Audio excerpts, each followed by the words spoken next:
so let's look at a couple of theories here, guys. Okay, because there's a couple of theories. So now this one is that it's an exit wound, which would have put the shooter up somewhere up here off to the side, and it would have come down through his head and out his neck. Okay, this is the exit wound theory. But now the other theory I saw was a separate one, which was saying that they believe there was a small charge put in the battery of his Rode mic.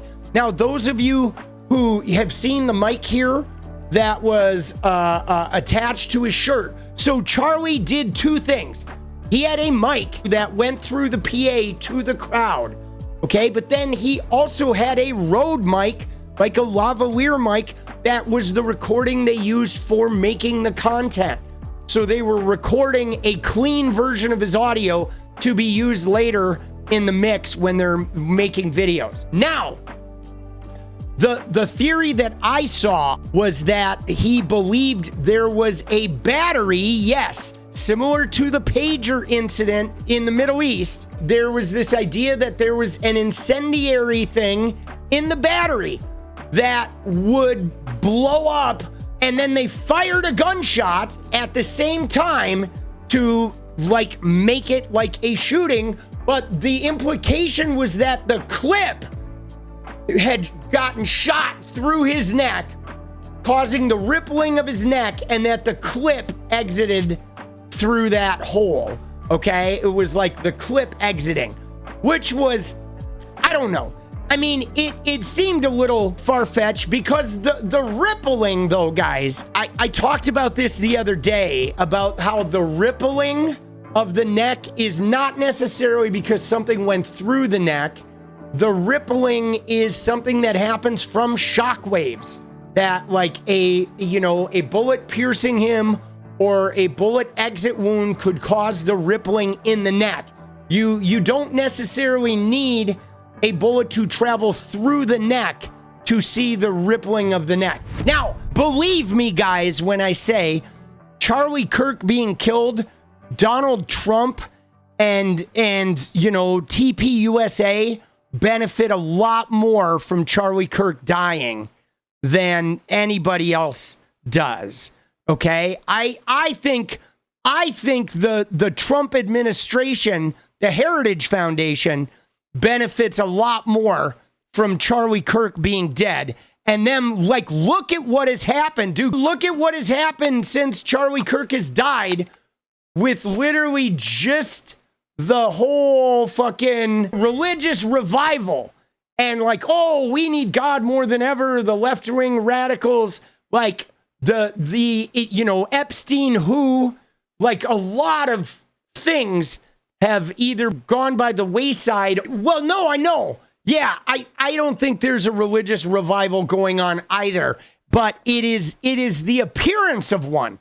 It is like a way for them to stir the troops as part of their religious war, because they know they're going to get their asses kicked in the midterms. But if they create a war against Christians, right? If they create a war against Christians where people are getting murdered, that's going to get everybody to turn out in 2026, right? What better way to get people to turn out? Now, the exit wound theory, this video brings up a crucial point to take into consideration if the shooter was behind Charlie. Okay, 𝗙ście Patel brought up the possibility of two or more shooters. George Zinn was like, obviously he was creating some kind of diversion. Okay, then you have the idea that Tyler was on the roof and shot him with a 30-06 into that neck wound and killed him. Now, there was no exit wound, though, which is weird, right? That's weird. I mean, if a bullet goes through the neck, I would expect an exit wound. There's video of Charlie's mic on the shirt that people thought was an explosive device sending that clip through his neck. Okay, that is a thought. There's shooters located behind Charlie where they see a flash consistent with a gunshot sound. Possible shooters located and seen on other building rooftops Other possible shooter location behind Charlie near where the flash was caught and by a stairwell. Videos of security team possibly grabbing projectile or some sort of evidence on table in front of Charlie, passing something off to each other right after he was shot. Cameras were all taken down by Charlie's crew, including the one behind him. A man named Russell Kennington wearing scrubs and doctor's overcoat breaking into the Charlie crime scene, specifically the Woodbury building, charged with trespassing. This one is interesting. No video of Tyler Robinson taking the shot, being on the roof. That's what I talked about earlier, guys, which is this. We should have video. There should be video of Tyler Robinson here on the roof taking that fucking shot, guys. Okay? This is where it happened. Right there. We should see him. We should have video of him walking out there and laying down, setting up. We should have video of him firing the shot, doing whatever he did, putting the gun away. Right? The video starts with him like right here. That's fucking weird, guys. Original description of the shooter was all black tactical gear with mask and headgear. New witness description of shooter matched original sighting in black tactical gear. Said he saw him with a mask, reminded him of someone foreign, saw him sprint away, considered him young, saw a weapon. Said it was not the gun FBI claimed, but smaller, maybe a .223 caliber. Now, a smaller caliber bullet is definitely more believable. Yeah, I'm not really buying that it was a 30-06. Like, I feel like a 30-06 would have been, his neck would have been gone, guys.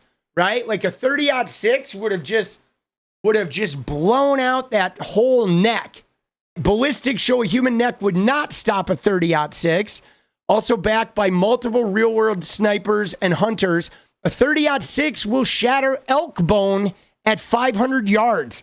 It goes through steel plates. A 30-06, is like, can literally, a 30-06 would like shatter your fucking breastbone.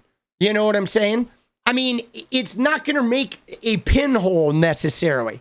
Okay, no gun seen in Tyler's pants. All right, so now I've seen some of this where there's claims that there's a little blood and that the bullet maybe came out that thing. Now, again, though, this feels like a smaller caliber bullet, doesn't it? Doesn't it feel like a smaller caliber bullet? Now, see, this is what's hard, though, okay, is what's hard about this, guys, is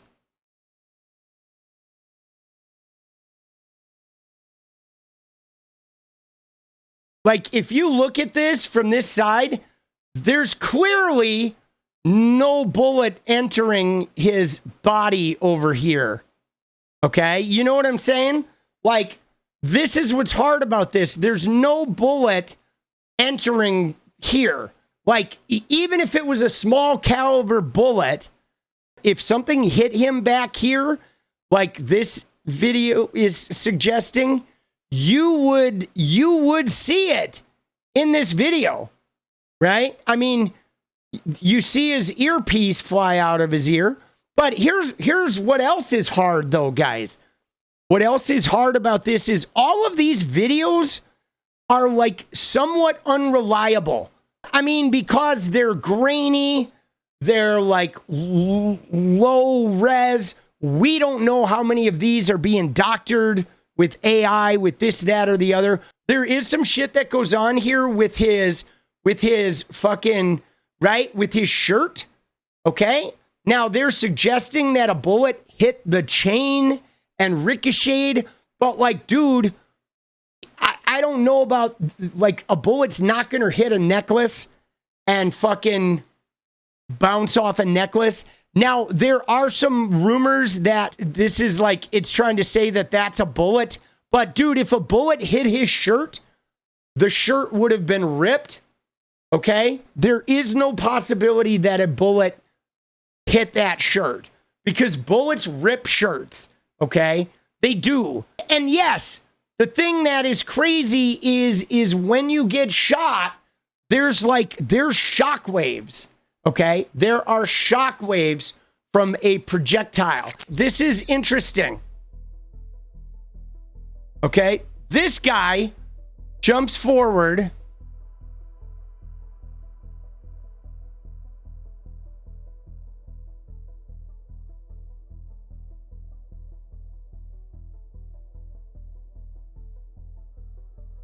See, I don't know what this is looking at, though. He looks like he grabs his phone out of the back pocket or his keys or something, right? He grabs something out of his fucking back pocket. See, I think he grabs his keys or something.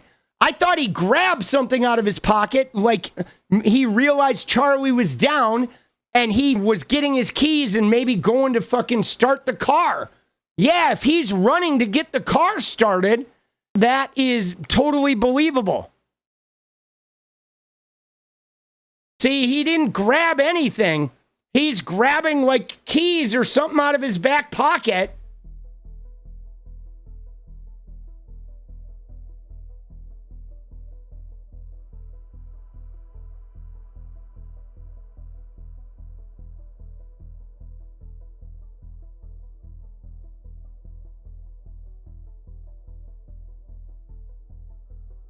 Yeah, I'm not seeing him grab anything from the table there.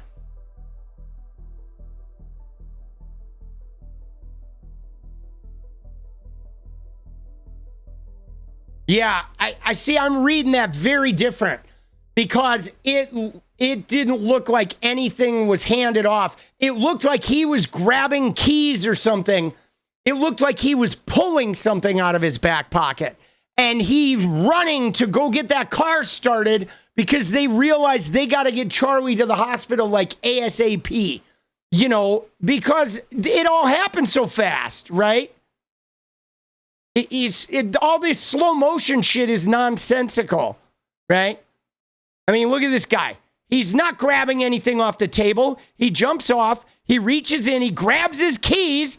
That guy comes up and he's like, get out of my way. And he goes running.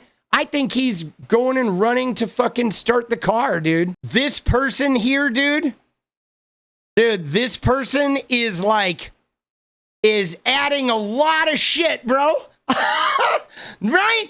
Dude, this is completely unreliable.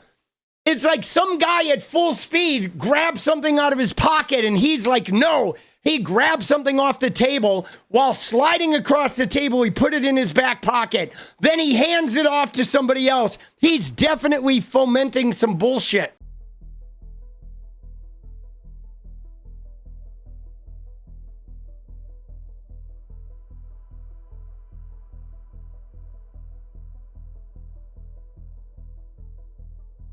Okay, but see, here's the thing though, guys.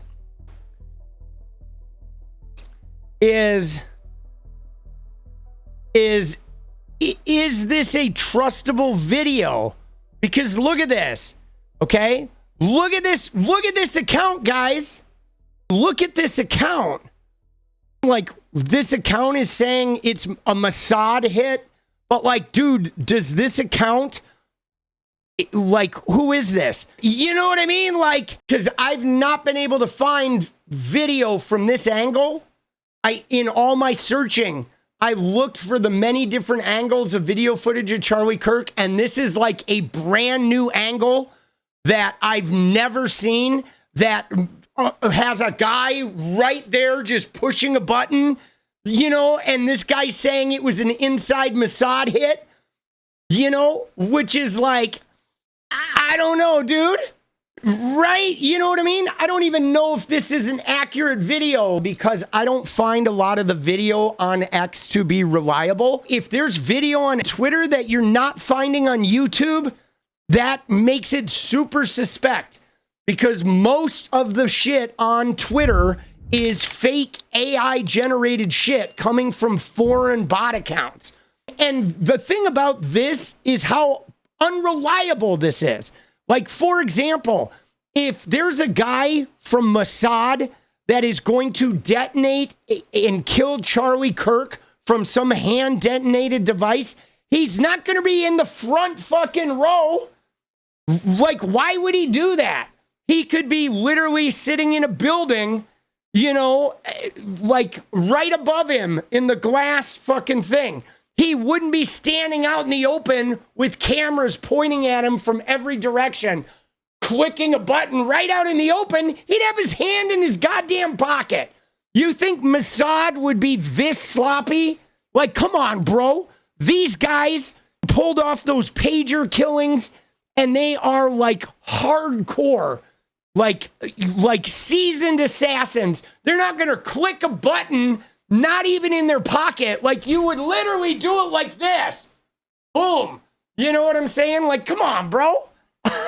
This is so, like, this guy started being an assassin like 12 minutes before he did this job. Like, come on, man.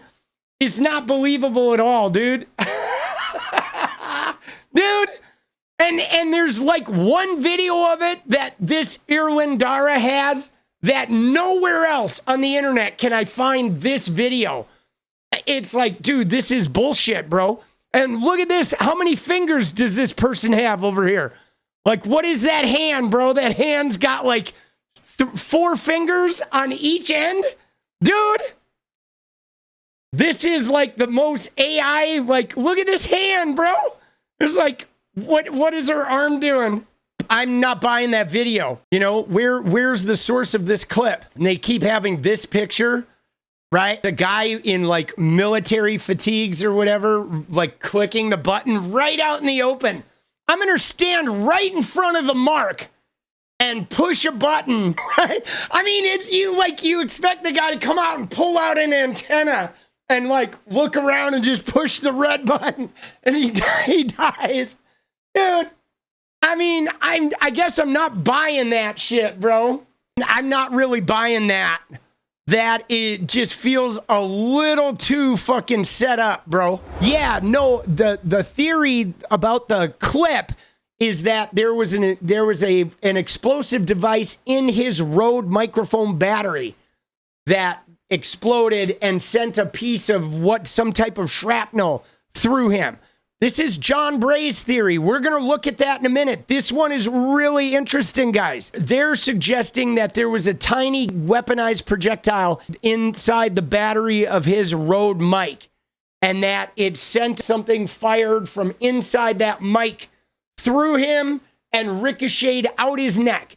Okay, now that would explain why there's no hole inside his shirt if it was a small projectile, right? And that could also explain the rippling of the neck. But a small caliber round going into the neck from this angle could then ricochet inside the body and also cause all those ripples.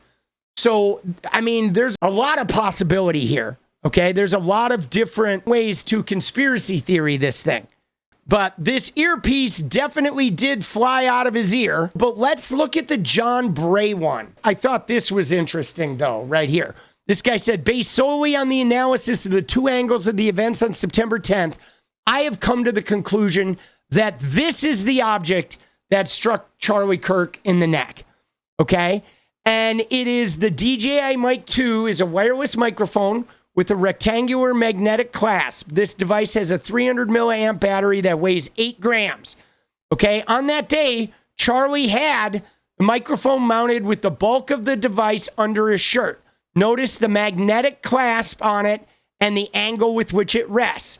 And so it's like this, but he had it under the shirt and it wasn't just on the lapel.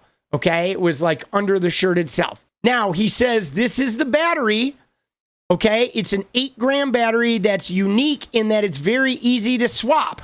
Okay, a 2-gram charge of PETN would match the power of a 30-06 and leave 75% of the battery functional and undetectable. So they're saying that there's like a charge that was in this thing that was in the battery, but the battery still functioned. Okay, he said you can see the shock waves travel from this outward. His neck and ears quake, his earpiece flies up, and his body is slightly lifted from the thing. Now he's saying here the shirt deformation shows a directed blast across his chest. But the problem I'm having, guys, is if there was a projectile in this thing, or if there was some incendiary device on his body, I feel like the shirt would have shown something. This is a white t-shirt, guys. If there had been a charge in that like microphone, it would have left some kind of black mark, right? There would have been some marker on a white shirt. You know what I'm saying? If you lit a match under that shirt, you would notice it on that shirt. So if there was an incendiary device that went off in that microphone, there would be a black mark on that shirt. There would be a burn mark somewhere. Now, this guy is showing the shirt there, and he's saying that it started from this mark. But again, if something hit Charlie in the neck there, it would cause ripples in the whole body. Much like an earthquake. When an earthquake happens, you see the road actually ripple. And then it goes back to normal. It doesn't break. It doesn't crack. But if you see an earthquake from the release of energy, the road actually looks like a wave, and then it just goes back to being normal and undisturbed flat. Okay? And so, like, if something really fast hit the neck, it could definitely cause a ripple in the fucking rest of the body. But again, the 𝗙𝗙𝗏𝗪 feels like not very realistic, because I feel like the neck would have been gone. But anyway, this guy says, as the shockwave travels across his body, the magnetic clasp is flung across his body, and in just a few frames, it disappears into his neck.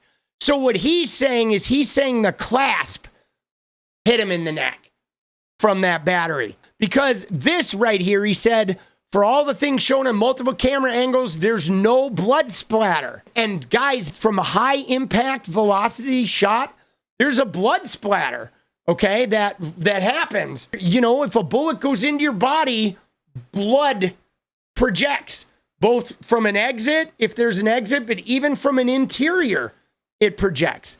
And I mean, I see blood pour out of his neck, but I didn't see any spatter, okay?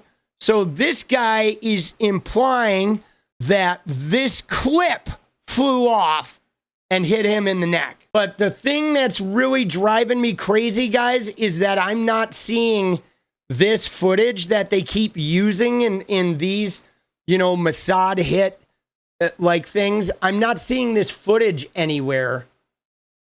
I'm not seeing it uploaded on YouTube anywhere, but I'm seeing the same snippet of footage being used on Twitter. We're going to look into this more. I'm going to do a more exhaustive search, like not on stream, to try and find this video, or find the source copy of this video. Yeah, I mean, I feel like we have to be discerning, guys, because the thing that's really hard for me about this is we need to be very discerning. Because a lot of people want it to be Israel, okay?